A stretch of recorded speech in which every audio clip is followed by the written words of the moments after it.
Hello everyone, welcome to our channel and welcome to this class on the liver flush and why you really need to do one. Our ministry is called Closure for Jesus. My name is Dana Geselshen and I, along with my husband Kalen Geselshen, operate this ministry. We are medical missionaries and we work at this juncture on a donation basis only. So if you would like to support our work, follow the link in the description for our PayPal account, or you can go to closureforjesus@yahoo.com and contact us. We appreciate your support and it allows us to help those who are not able to support our work.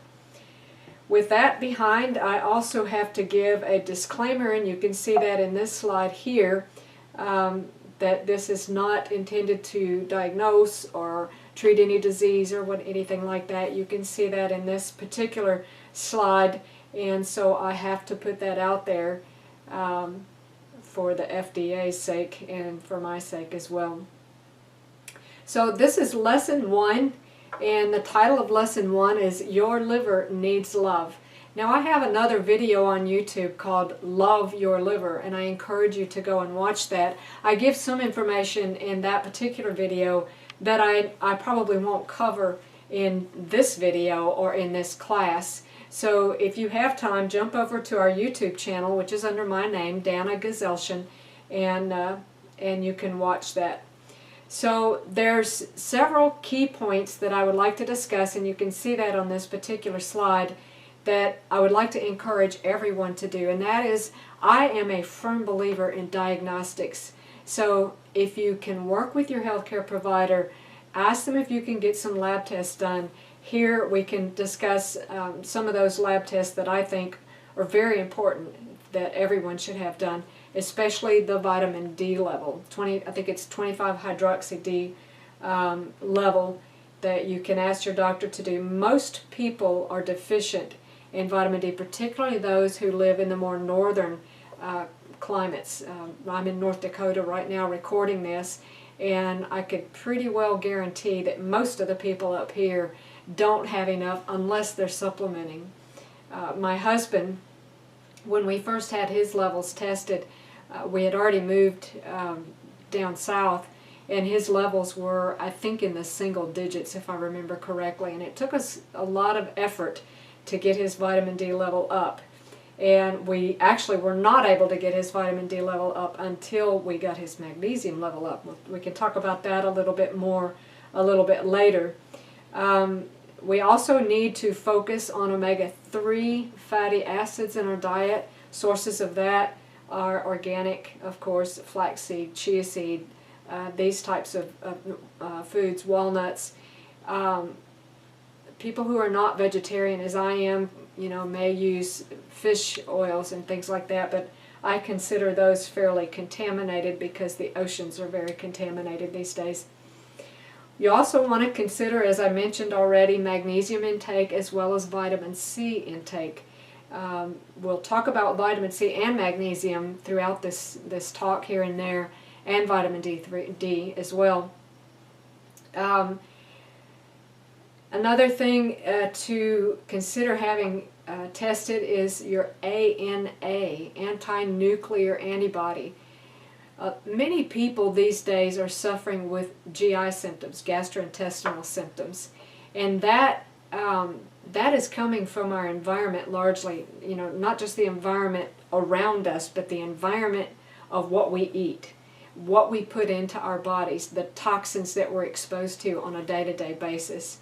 These things have caused an explosion in autoimmune disease, and if you have this test done, it's a blood test, an ANA, and it is positive, then that means that you have some form of autoimmune disease. So I really encourage people to have this test done because I believe that there is an explosion of autoimmune disease among us right now.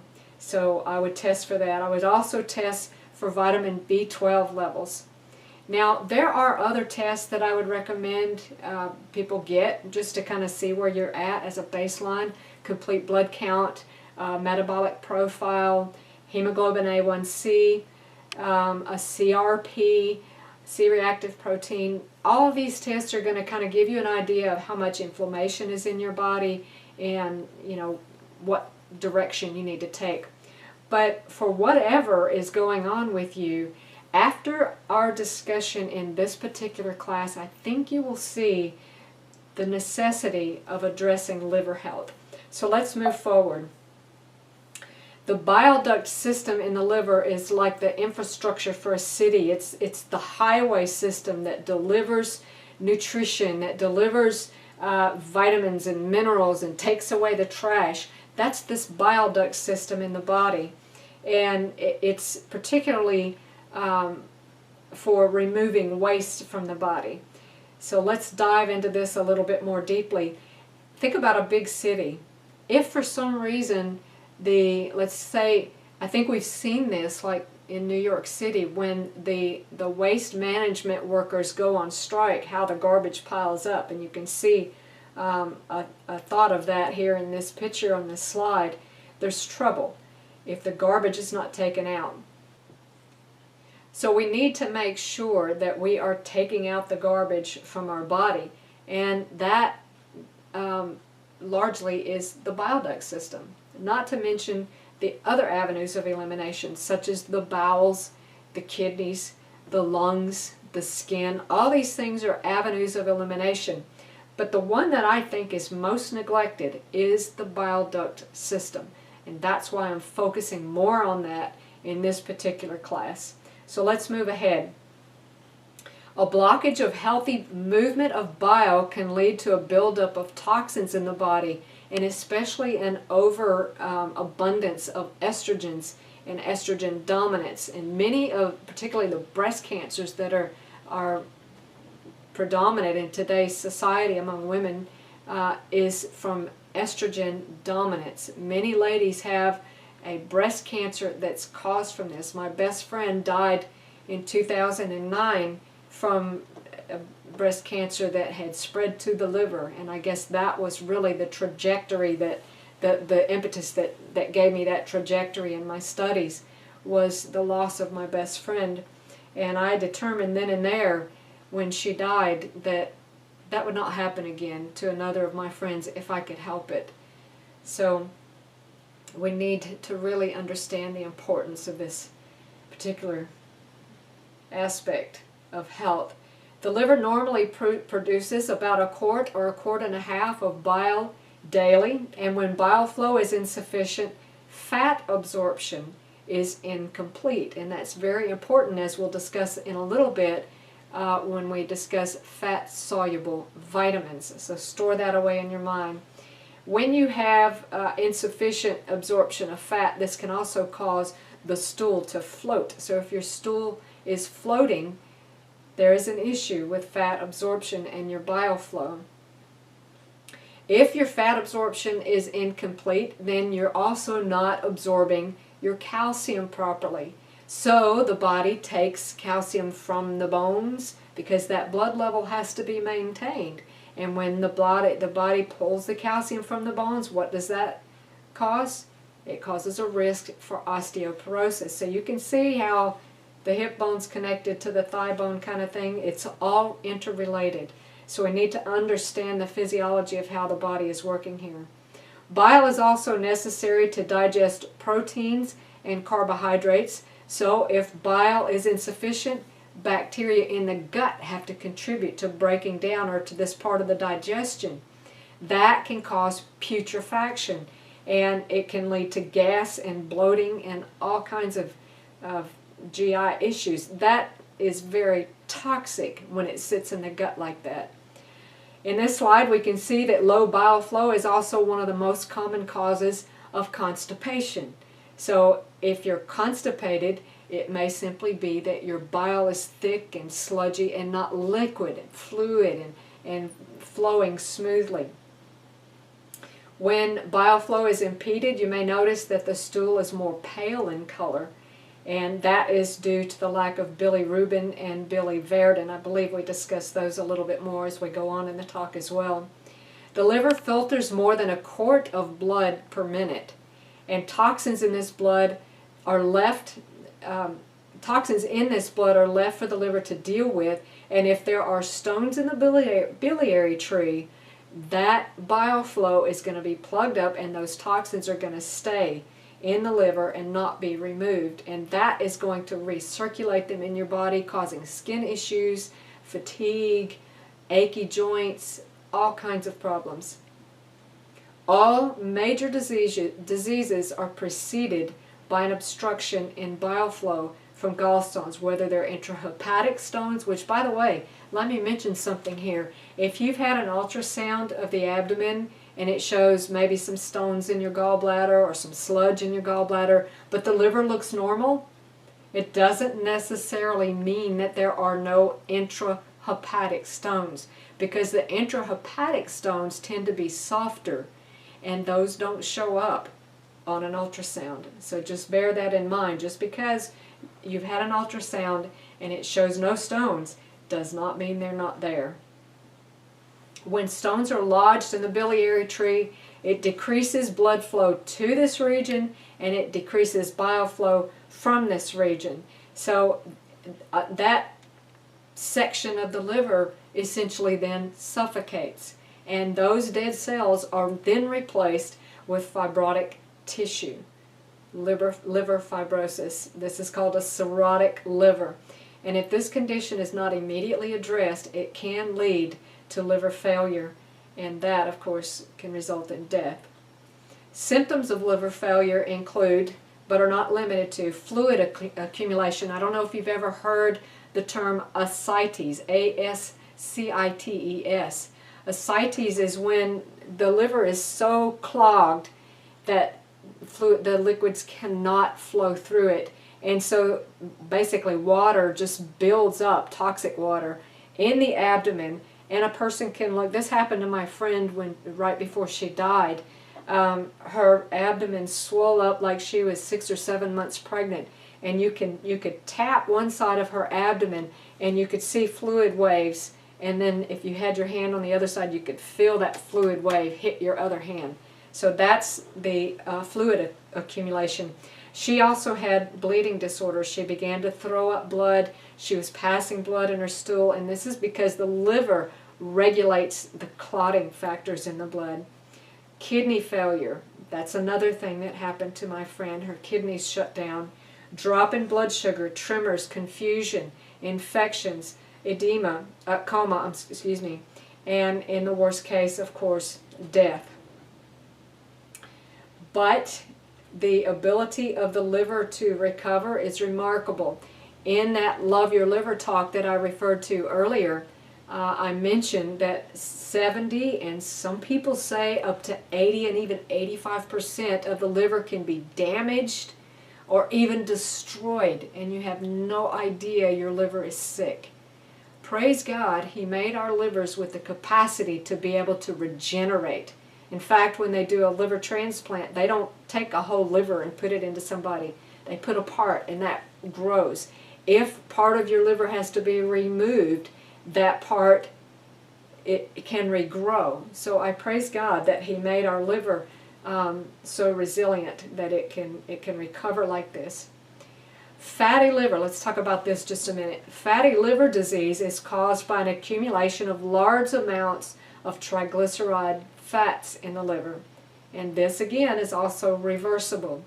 Alcohol consumption as well as excess fat and sugar, and that sugar is not just in the form of sugar like in soda pops or pastries and things like that. It's actually even in refined carbohydrates that turn into sugar in your body. Breads, pastas, donuts, pastries, pies, all these cookies, all these kinds of things turn into sugar inside the body. The consumption of these things can cause fatty liver as well as the use of certain drugs. In fact, I believe it's acetaminophen can lead to fatty liver. We'll talk about that a little bit. A healthy liver can move excess fat from the liver via the bile duct system. But again, if there's obstruction in these bile ducts, the body cannot perform that function. Fatty liver can also lead to diabetes and heart disease, strokes, as well as obesity. And let me just mention this here. as regards bile duct obstruction. I have a video on our channel called Breaking the Mold is the name of that video. If you go and watch that video, I share my experience of how I actually had parasites, yes, parasites, blocking my bile ducts so that my liver, my bile flow was impeded, and my liver actually swole. You could see there was a definite line and a swollen area under my rib cage where you could see my liver. Just go watch that video, and I share I'll try to remember to put a link for it in the description. And I had a lot of pain there. It was very tender. I could hardly touch that area. And I was praying and asking the Lord to tell me what was wrong with me. And so you can just go watch that video and see what happened there. But it was parasites. So unless this bile obstruction is addressed, it can lead to acute hepatitis, which is what happened with me. I had this acute hepatitis because the parasites were plugging up my bile flow so that my liver could not drain. That was very dangerous, and this is the reason why, from my personal experience, I recommend people to do a parasite detox before they start trying to detox the liver or deal with any kind of liver flush or anything. Further, gallstones that are in the liver, in the gallbladder, are intrahepatic stones. These can harbor viruses. And I have also read research that suggests that every one of those stones encapsulates a parasite. I find that very interesting, and I found quite a bit of evidence to support that. If the liver is unhealthy, it will be unable to deal with these gallstones and the viruses, and hepatitis can result from that. You can end up with a viral hepatitis. Hepatitis is just inflammation of the liver from some cause. Another danger from gallstones in the liver or intrahepatic stones is the back pressure on the system that can decrease bile production. And this can you can see how it's like if you take a water hose with the water running and you kink that hose to pinch off the flow of water, the hose proximal to that or back of that where you've kinked it, the hose is going to swell up, and eventually it may even rupture and have a leak if the pressure is high enough. And that happens in our bodies when our bile flow is obstructed. Everything back of that has more pressure on it, and this can lead, as we'll discuss in a little bit, to even things like hypertension. So let's move on. Toxins are stored in the bile, and particularly mold toxins, and I experienced this. This is what caused my issue that I discussed earlier. Mold toxins. I was exposed to mold, and if you don't know, mold and parasites, when your body is affected by mold toxins or any kind of acute toxicity like this, it gives parasites the opportunity to really get a foothold in the body, and it takes a long time to eradicate these things. They are tenacious, but there are ways around that. There are ways to deal with that, and we are going to discuss that in this class. So mold toxins are very hard on the liver, and if the exposure is severe, this can mean more mold toxins in the bile than bile itself, and that is a bad thing. That happened to me, and I had to learn my way around that, and so we can discuss that more in this class. And if you have questions on that, feel free to leave a comment in the comment section below, or contact me at closureforjesus@yahoo.com. Our bodies use something called phosphatidylcholine to make clean bile, to dilute toxins, and to aid in detoxification. Now, there are foods that contain phosphatidylcholine. Most common sources that are known are animal-based, but I'm a vegan, a vegetarian, plant-based diet, and so sources for me are lecithin. I use sunflower lecithin, cruciferous vegetables, and nuts and seeds. Of course, I use organic. Cruciferous vegetables are vital for all stages of liver detoxification, and I discuss that in the Love Your Liver talk. So if you want to go again and watch that one, there's a lot of information there on that. So if you have thyroid issues and the doctor's told you don't eat cruciferous vegetables, if you lightly steam those, then you can consume those.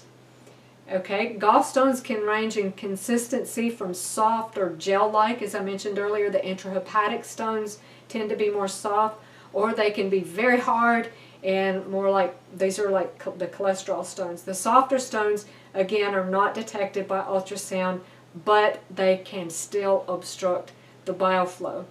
And they can be as small as the pin of a head. I'll show you some pictures in just a few minutes. Or they can be as large as a golf ball. Now, I have never seen one as large as a golf ball, but I have personally passed several the size of the last digit of my thumb, which for me, I'm a small stature person. I think I'm like 5'1½". I barely weigh 100 pounds. That's a big stone for somebody my size. Here's a picture. The hard and larger stones need to be softened before they can be passed through the bile ducts, and we use malic acid for that.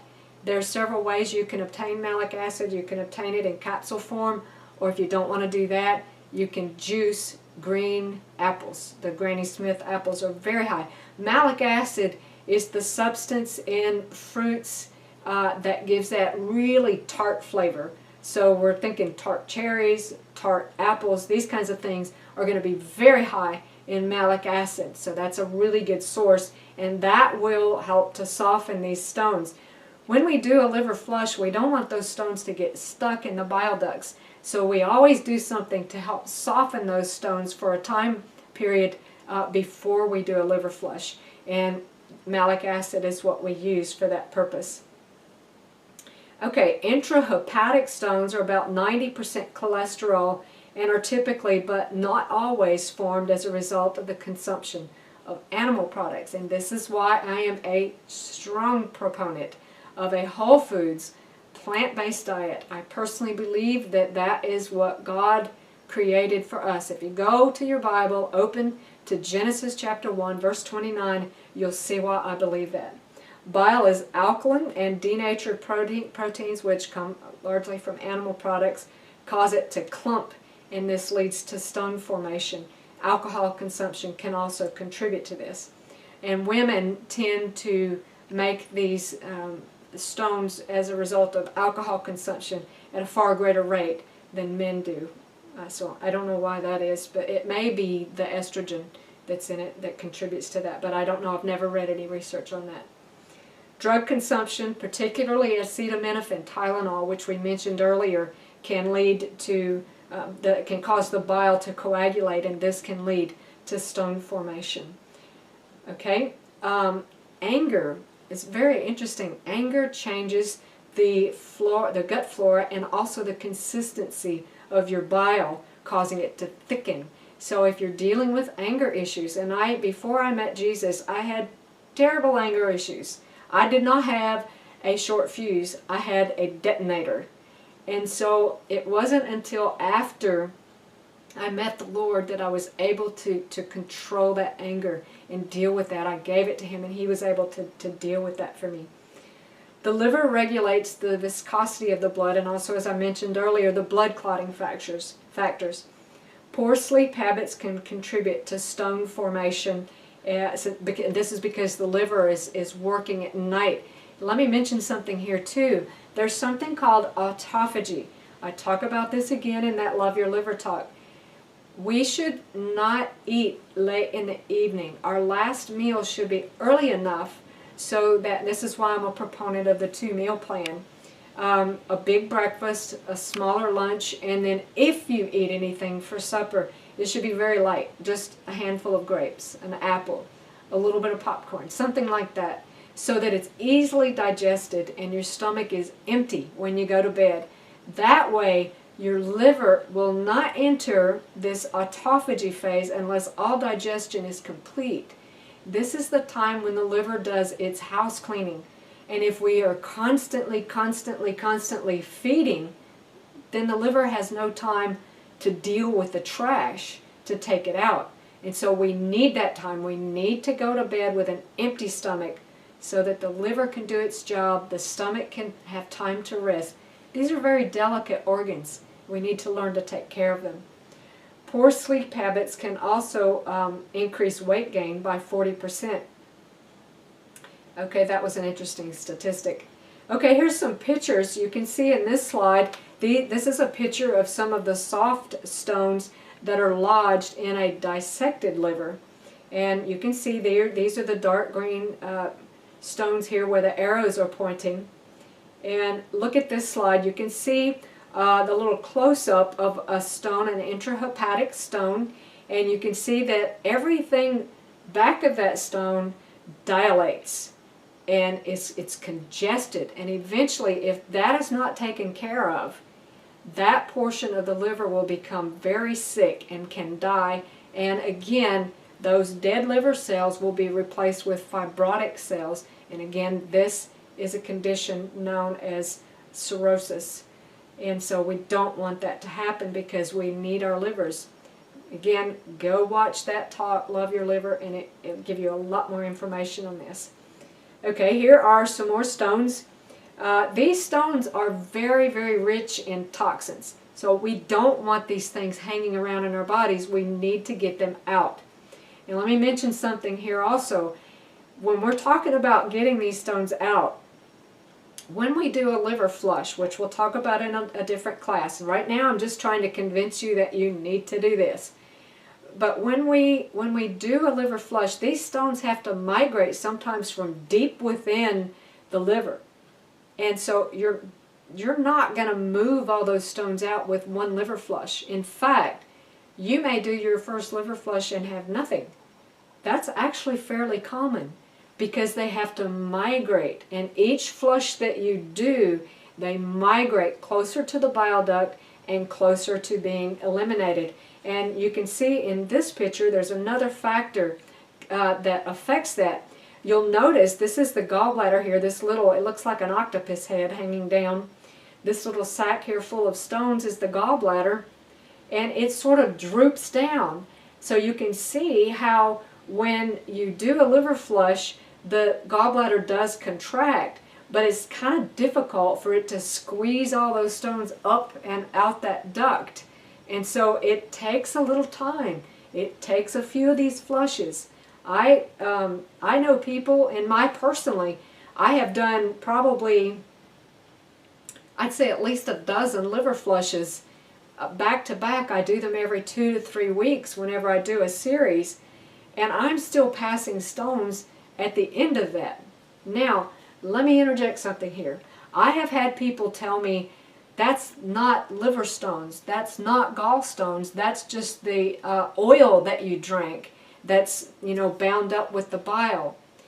Hogwash. That is not the case. If that were true, then I would have these stones with every liver flush, but I don't. And why would that be if it's the olive oil? Well, also another thing is these stones have been studied in the lab, and they are not just olive oil. They are cholesterol stones, bilirubin, all these things, the different things that these stones are composed of. And there are different types of gallstones and liver stones. Here's another picture. As you can see, they can be different color, they can be different texture, they can be different sizes, and that's because of the different makeup. This is an actual picture of a gallbladder, a dissected gallbladder, and you can see there are hundreds of little tiny stones in this. There's bigger ones, these yellow things are stones, and then the smaller ones are smaller stones. Now, in the gallbladder, this is usually associated with some bile sludge. The bile becomes thick and sludgy. I talk about that in the Love Your Liver talk. We'll touch on that a little bit later in different classes. But just know that we need to keep our bile thin and moving, not thick and sludgy. Okay, bile in the intestines is vital, and the lack of it can be life-threatening. It is vital, as I mentioned earlier, for the absorption of fats and fat-soluble vitamins. Think vitamin D, vitamin E, vitamin A. All these are fat-soluble vitamins. If you don't have enough bile, it's going to be difficult to absorb these vitamins. Blockages from gallstones can lead to life-threatening diseases such as heart disease, cancer, osteoporosis, and even hemorrhagic disease. And as we've discussed already in this talk, you can understand how all that backflow could easily cause hypertension, could easily cause heart issues, put extra pressure on the heart. Okay? Of course, poor absorption, as I mentioned, of vitamin D can hinder the immune system. I think we've heard a lot about vitamin D, the importance of it with the pandemic that we've been dealing with. Recent research also has shown that a lack of vitamin D contributes to colon cancer and DNA damage. Poor calcium absorption can lead, as we mentioned earlier, to osteoporosis as well as tooth problems. And I definitely had this when I was exposed to the mold and had Rocky Mountain spotted fever and tetanus and all these things within a 2-year time frame. It affected my gut absorption. I ended up with autoimmunity, and I started having all kinds of dental issues. I thought my teeth were going to fall out. Thankfully, I have kind of gotten a grip on that now, and I'm able to do some things to ameliorate that situation. Inadequate bioflow leaves food improperly digested, which can lead to putrefaction, and this is a good cause for harmful bacteria to be increased in the gut. And the byproducts of this putrefaction, as I mentioned earlier, are extremely toxic. And a constant exposure to these toxins can lead to IBS, Crohn's, constipation, diarrhea, diverticular diseases, ulcerative colitis, appendicitis, and much more. Symptoms that toxins are afflicting the intestines include, but are not limited to, the following: foul-smelling breath. I have actually worked with patients whose breath smelled like stool because they were so constipated. A coated tongue, headache, bloating, gas, joint pains, prostate enlargement. Female disorders, weight gain, acid reflux, sinus congestion, fatigue, poor memory and concentration, brain fog, insomnia, skin disorders such as eczema and psoriasis. Everyone who has eczema and psoriasis, in my opinion, has a liver issue. Premature aging, hormonal imbalances, and the list goes on. Proper posture is important for bowel elimination. We're going to get a little bit cozy here. We're going to talk about our bowel habits and actually the position that we take when we eliminate our stool. There's something called a squatty potty. I'll show you a picture of it in just a minute. The best position for bowel elimination is actually the squatting position. I have a friend who does not sit on the throne. He squats on it. He actually puts his feet up on the seat and squats on the toilet. My grandparents always had a footstool in the bathroom, and I have one in my bathroom, the wisdom of the elders. Okay, here, this actually talks about anatomically what happens. If you look here, you can see in this first picture there on the left, the puborectalis, I believe is, I don't have my glasses on, but I believe it's the puborectalis muscle. It actually squeezes off the lower part of the rectum there whenever you are in the sitting position. But when you're in a squatting position, that muscle is relaxed, so you can properly eliminate your stool.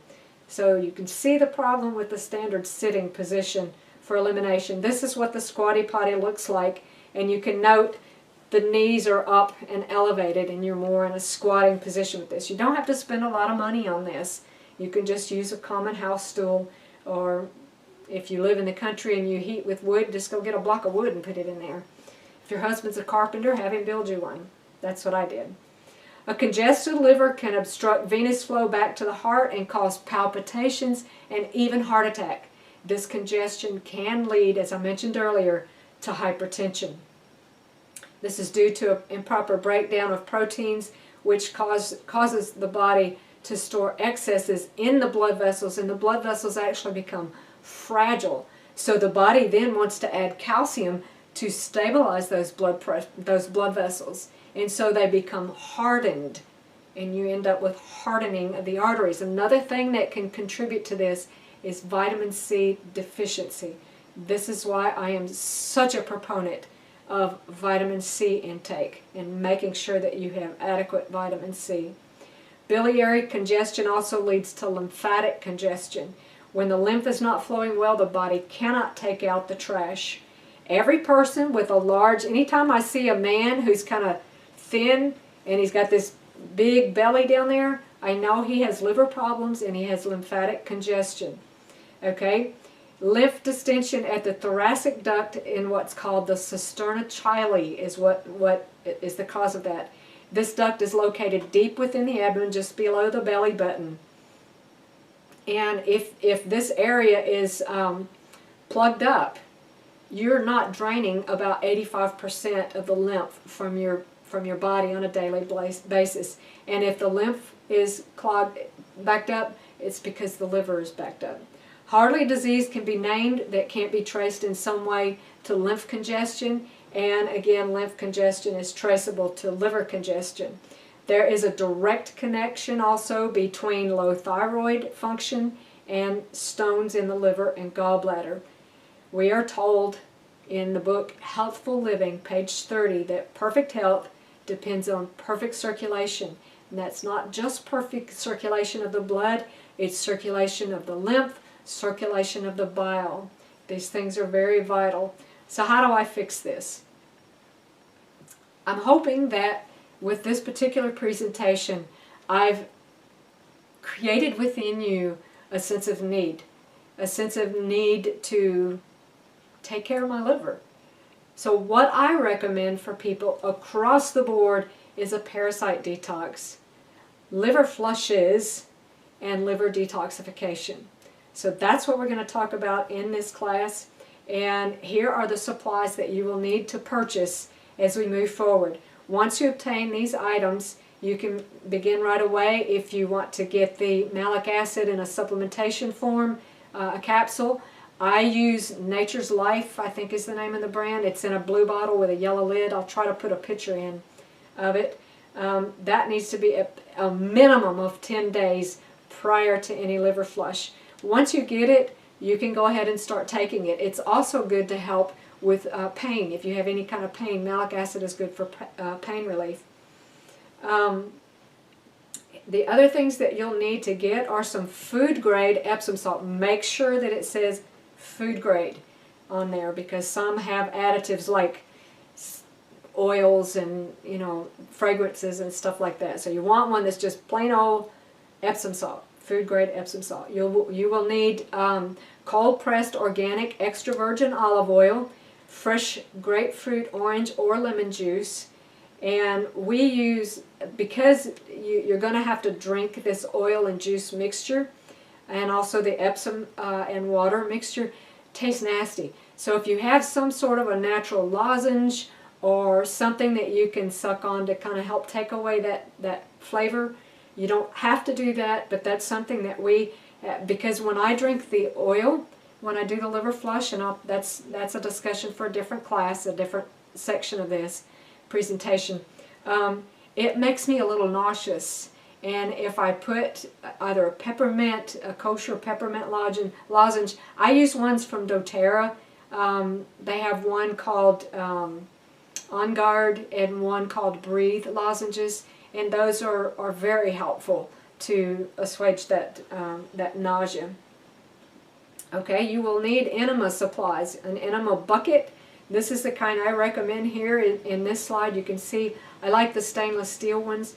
That's a lifetime investment. That's a one-time investment.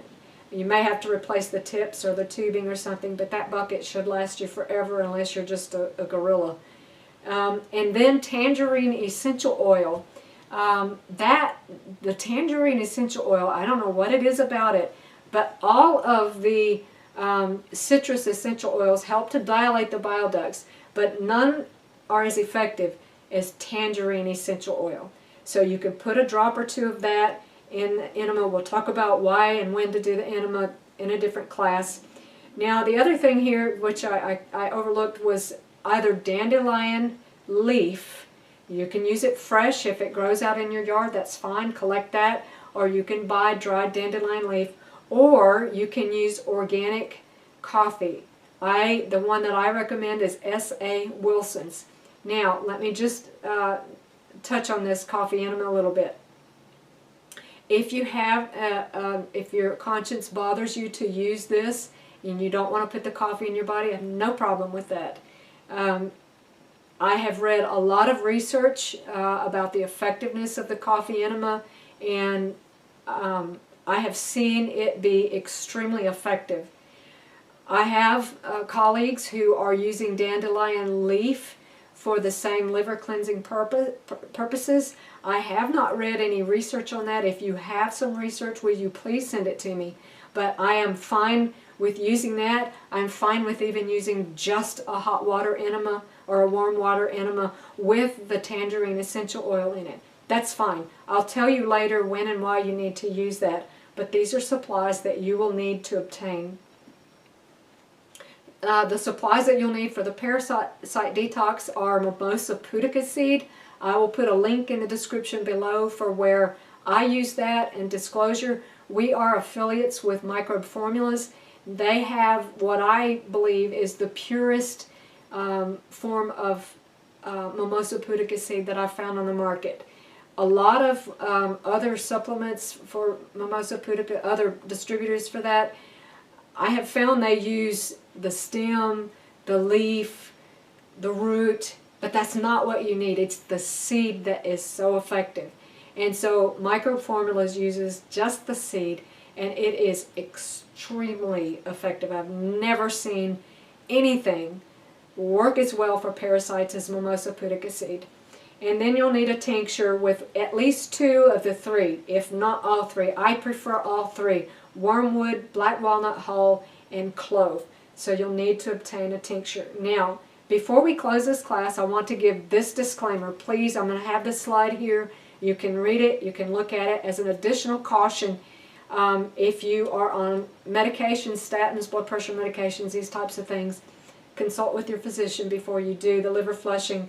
I'm doing this to cover myself because there is potential that these drugs can be concentrated in the bile if you do the liver flush, and it can cause an issue. Or if you've taken chemotherapy within the last 6 months, you will need to wait until it's been 6 months.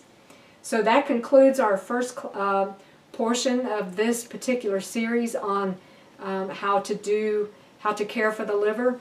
And so we'll see you in the next class. Thank you for joining us.